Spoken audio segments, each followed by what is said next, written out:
So enough of them vegetables, y'all. Enough of that eating around. Like I already see Isaiah done shifted in the seat. It's almost a feeling like you got before the fight even started, right? It was like I was nervous, man. I don't know. I was nervous for both fighters, families, and everything else while they were coming out. I don't know how y'all was feeling it, man. It's nothing like that big fight where you just like they put it all on the line, and then we just got to know it was, as they say, it was fish frying season. Wow, I you know the one thing I said in the pre-fight, I talked about one of the things, and Andre Ward said this. He said, in a fight like this, from round 6 to 12, is a lot about how you've been living the past 5 years. That's when Ward said that, and it was funny because I had talked about that. I was like, there's something like this is really where I felt like there was going to be a difference, but then there was just a whole bunch of other stuff I was happening. about So to I'm say, going. you talking about 6 to 12. What about round two? Yeah, I said it started earlier. It was like okay, forget that. This was accelerated. All right, y'all. But before we get into the fight, there was like entertainment before the fight. Like there was so much around this fight. There was stuff happening before the fight. Like we had an extra undercard Friday night. We had Caleb Plant putting hands on Tarlo. We had the Tarlo wives or ex-wives fight. There was like you could already tell this was going to be something else. There's a lot of energy around that. So that was the part that kind of got me going. I was like, wow, you got folks going back and forth. So there was all that energy. But I was going to talk a little bit about that pre-stuff, but I want to just jump into it. Isaiah, I'm gonna bring you in since you've been doing it. I'll probably flip to Darnell and then Hammer. You jump in. We're gonna fit in what we can fit in. We got these two youngins Yeah, up in let the here, yeah so let we the we youngins just take gonna fit over. in what They we know the can with boxing these game. two youngins in They here. know the boxing game. Yeah, I'll stand back. Let them do the thing. Isaiah, Yeah. man, it was dismantling, man. Walk me through. I saw your long text. You had some stuff you laid out. I didn't get a chance to even look at the notes you put in before, but I'm just gonna give you the floor, man. I'm gonna let you breathe a little bit up in here and share your thoughts in terms of how this thing broke down and where it all went wrong. And I want to see hear what Darnell says as well. Man, I think you have to look at it from two sides. Like you have to look at Bud Crawford's performance, and realize that what he did in the ring was special. He had a superb performance on the biggest stage, probably his best performance in the biggest fight of his life. I've never seen him look that snappy and quick. And he was also strong, physically strong, focused. So Bud came in focused and he knew what he had to do, and he came in and he did that. But on the other side of the coin, I think when you look at Errol, he didn't look right to me. Something seemed a bit off. I think, and you could see it early on, like you said, uh, just from when he got dropped in the second round, and when he got up, and he didn't look right from that moment on. From that point on, it didn't look good. His feet was off, his balance was off. He didn't have anything on his punches. It looked like his movement laterally was affected. So Spence, he said his timing was off, but I think that a lot of things can go into why his timing was off. That's usually some boxers say as they're deteriorating in their careers, that their timing is off, when really is their reaction time or their speed. Certain things start declining, and I think that decline can accelerate when you have gone through the things that Spence has gone through outside of the ring. Getting thrown out of a car at 100 plus miles per hour, having facial damage, losing your teeth. I think those things can stay with you, and I don't think you're ever the same after that. And I think he showed those signs in the Danny Garcia and the Ugas fight, and then those signs really showed against Bud because he was most able to take advantage of it.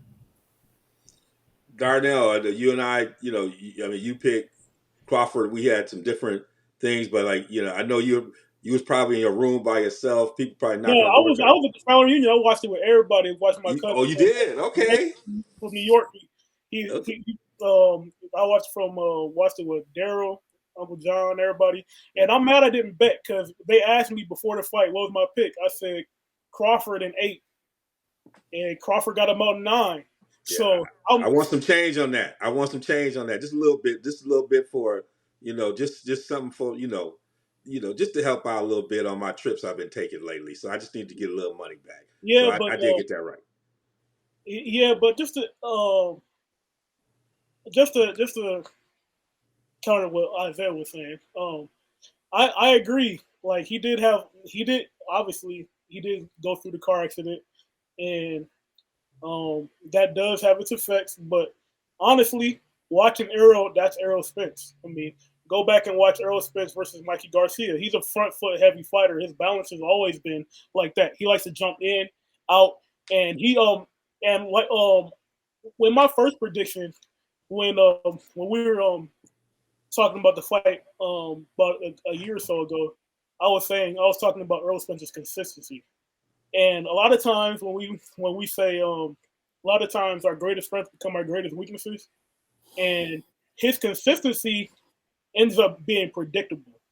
And you can't throw Barry Bonds the same fastball and expect him not to hit it out the park.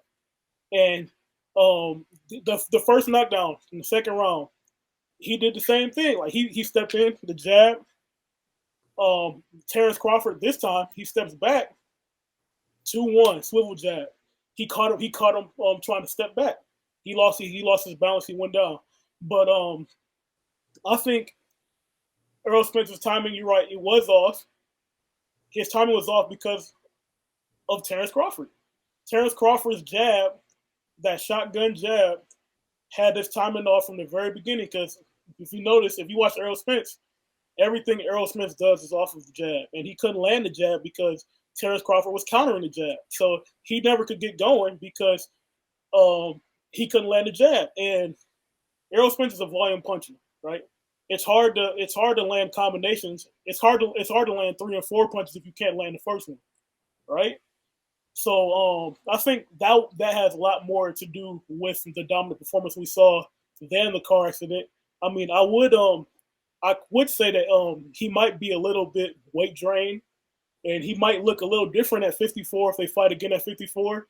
But at the same time, I think Terrence Crawford will still win because he has the timing. And this fight was, I think, this fight was also a testament to film study, right?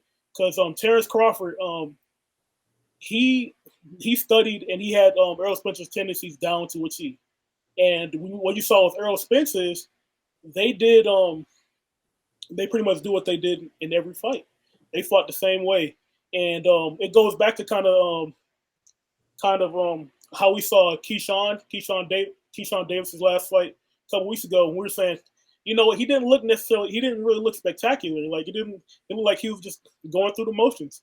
And now we see why, because all of his coaches were really locked in on Errol Spence. So I think all of those things put together is what led to that dominant performance by Terrence Crawford. And I was surprised. Couple things. In these fights, you might have to go to Plan B and Plan C. Like in great fights like this, you got to go. And I felt like the instructions in the corner from James. I didn't feel like he got really good stuff. And the other thing is like, and this is where it exposes you in these elite fights, is when you're dominant like Errol Spence, there are times when things don't come back at you all the time. So your defense doesn't have to be as tight. And he wasn't as defensive. And sometimes these fights, what I loved about Crawford, his defense was as good as his offense. Like the way he was catching and the way in which he was seeing stuff. And it's just like, when you're fighting at that level, you got to be able to go to that other gear. And he just wasn't able. And I didn't feel like he had the instruction in the corner to help him make that adjustment. Hey, we got to do something different this way. And I just didn't feel like I was hearing it, but maybe I was missing that. Y'all pay attention. I was thinking about that too because I saw that with the Frank Martin fight. Even though Frank Martin was able to win, I think that's a glaring hole in Derrick James's style. Yeah. Watching the Frank Martin fight, he was struggling to fight, and his instruction was his advice was, just step on the gas, go harder, fight harder, and then you watch this fight with Terrence Crawford. his game plan was pretty much well, he said, I need him to feel you. He's like, he's got to feel you. So he's just telling him to just turn up the gas. They don't have a plan B. They don't have adjustments. It's just, I have my style. I got to turn up a gear. I got to turn it up a notch. I got to turn it up a notch. And when you're on the elite level against the elite fighters, it doesn't necessarily work out. He started trying to, I think maybe around the 5th or 6th round in the corner, he started trying to tell Errol to step around. He said, you're standing in front of him too much. Step around. And I was thinking, first of all, I agree with you, Darnell, about whether the car accident, I don't think it would have affected the outcome of the fight. I think Terrence is just that much better than him. But I think that accident does affect Errol's punch resistance. But when we're talking about Errol's ability to take a punch, it didn't seem like it was on the level that it usually was. Even though that was like he had those holes in his game where he was straightforward. Part of what made him good is we never saw him hurt before. We never seen him. A lot of times he was able to just kind of walk through punches. But we knew Terrence Crawford's power. We knew he definitely has a game plan for that snappy power jab. But I think I think it's a combination of Terrence's greatness and then Errol's outside of the ring troubles. That trouble. So two things about that is first in Errol Spence's prior fights, how many times have you seen him fight somebody that punches as hard as Terrence Crawford? Like before the car accident, we saw him fight. We saw him fight Sean Porter, not known as a puncher. Mikey Garcia fought at 135. We saw him fight Kell Brook. He got hit a couple times in the Kell Brook fight and came back late. But Kell Brook is not a Terrence Crawford type of knockout puncher. Who is Kell Brook knocked out with one shot? You haven't fought Danny Garcia. Danny Garcia got a mean left hook. Yeah, and when did he fight him? After the car accident, right? He did fight, and he had some issues with him, and issues with the mouth guard. Danny Garcia 12-0. Mouth guard coming out. He beat 20. but I do. Danny Garcia was already on the layoff himself. But I'd agree with you with the car accident. There were some effects because when was the last time we saw somebody's face swell up that fast? Like in the 3rd round, his face was already red. It was red under his eyes and everything. I was like, man. So on the Crawford side, I mean, this was a great performance, and when you look at like we've had mega fights over the years. Like, where do you put this performance in a mega fight? Like, when everything's on it. Like, we've had these fights, and this one like just stood out as I was just trying to think about fights. Like, where do you put this in terms of kind of an all-time performance? Isaiah, have you thought about that? Yeah, I was thinking a lot about that. I think this has got to be up there with one of the greatest performances ever.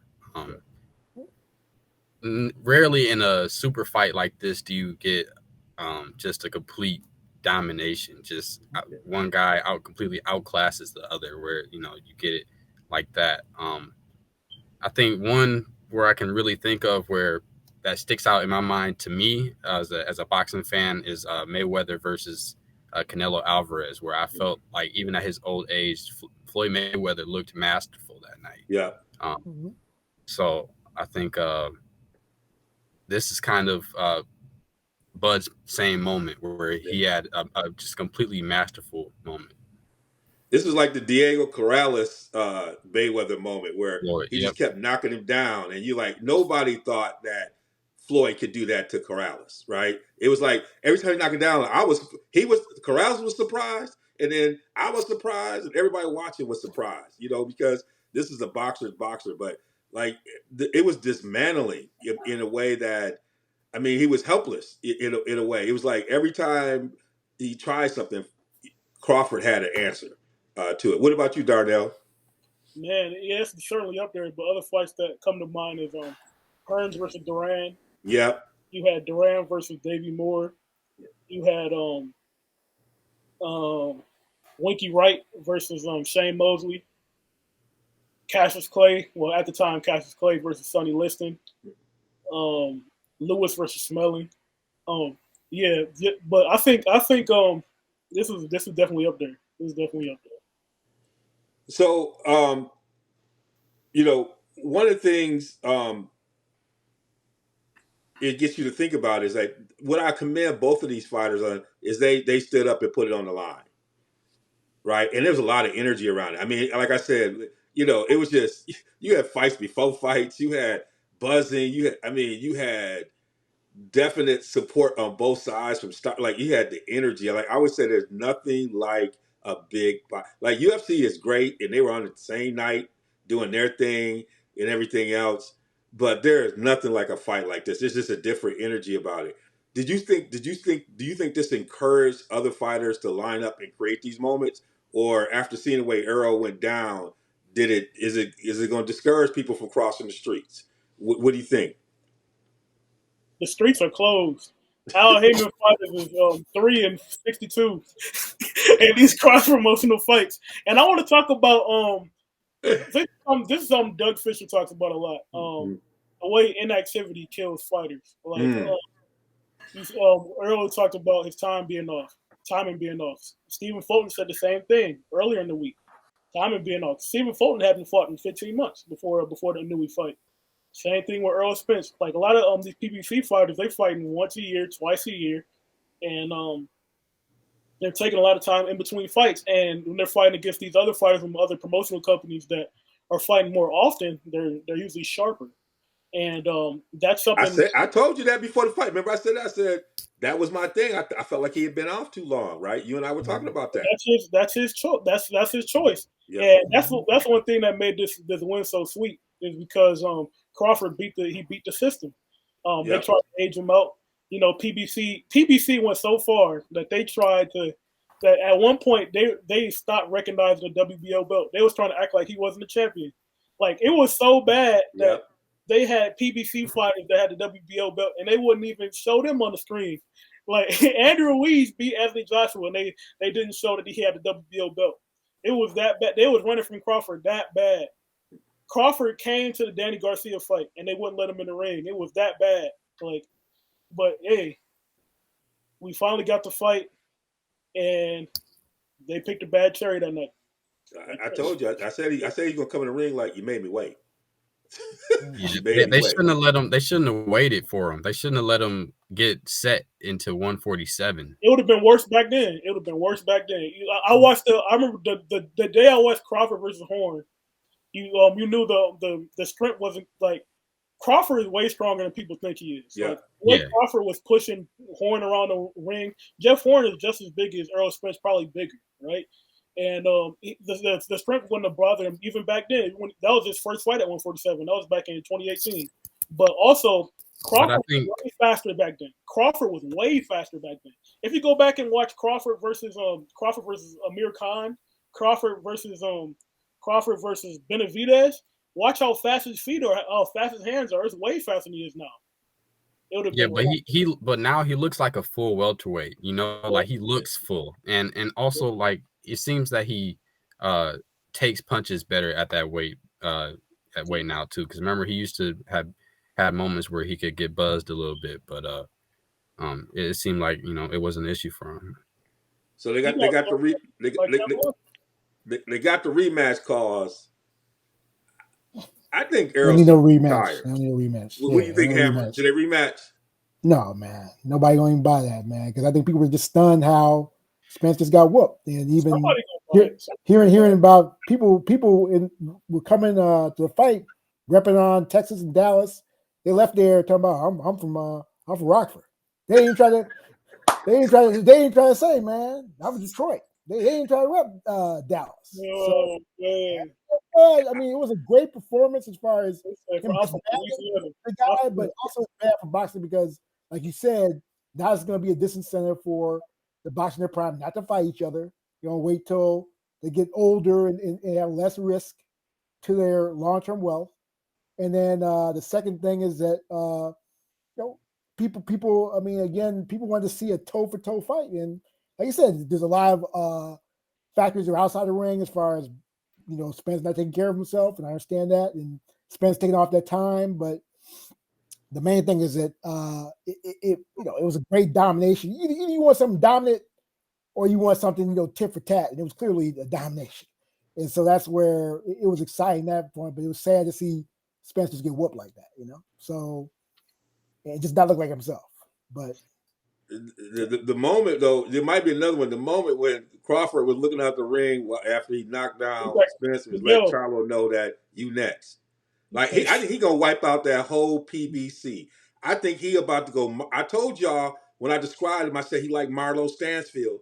He coming for his corners. See, I said this. We gonna check the tape. I told y'all years ago. I said this. He like Marlo Stansfield. Did I tell you? I said he like Marlo Stansfield. He coming for his corners. And he looked over at your boy. The look on Charlo's face was like, "Yeah, I'm coming to get those two." And I think he coming for his corners. I think he gonna create the moments because now he the king. You got to come to me, and he coming for his corners, y'all. Y'all better have his money. He coming for his corners.